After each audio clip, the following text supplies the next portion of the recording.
Hello guys, this is the current dualization of Ekwulobia to Oga Road. It's being done by the current governor of Anambra State, Professor Charles Chukwuma Soludo.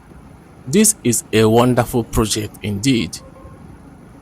This road dualization is helping to open up Anambra State and prepare the state for future growth. This is one thing that all the past governors of Anambra State have failed to do. They kept on building narrow roads across an urban state like Anambra. But thank God that a governor that understands the importance of dualizing the roads across Anambra is here. So let's see how it goes, and let's take a drive on this Ekwulobia to Oga Road. Stay tuned, don't go anywhere. Let's go.